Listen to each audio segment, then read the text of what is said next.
اردو میں export import پہ سب سے پہلی جامع ترین کتاب لکھنے کا اعزاز حاصل کیا ہے وہ اعجاز احمد کا اعجاز ہے. اس کے نام یہ اعزاز ہے کہ انہوں نے یہ کتاب. اس کتاب کو میں نے جو تھوڑا بہت دیکھا اور سمجھ پایا اس کی ورق گردانی سے، تو جس طرح سے ہیر وارث شاہ کو پنجابی کی الہامی کتاب کہا جاتا ہے، بائبل کہا جاتا ہے، اسی طرح یہ ایکسپورٹ کی بائبل. اور اس میں جو چیزیں موجود ہیں میں اس کو لٹریری زبان میں یوں کہوں گا کہ اعجاز صاحب نے ایکسپورٹ یا امپورٹ کا خیال سے کمال تک کے سارے مراحل اس کتاب میں دے دیے ہیں. کیسے آپ کو خیال آیا You got an idea to become an importer or exporter. اس آئیڈیا کو کنسیو کرنے سے لے کے میچور کرنے تک ہر مرحلے پر یہ کتاب آپ کی رہنمائی کرے. اس لیے میں اس کو اسٹرانگلی ریکمینڈ کرتا ہوں،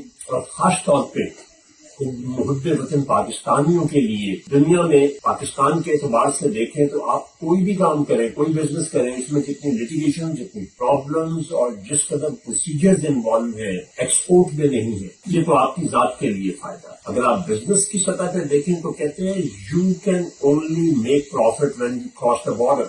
آپ صحیح پروفٹ تبھی کماتے ہیں جب آپ اپنے بارڈر کو کراس کریں، لیکن جائز اور ناجائز کا خیال رکھتے ہوئے.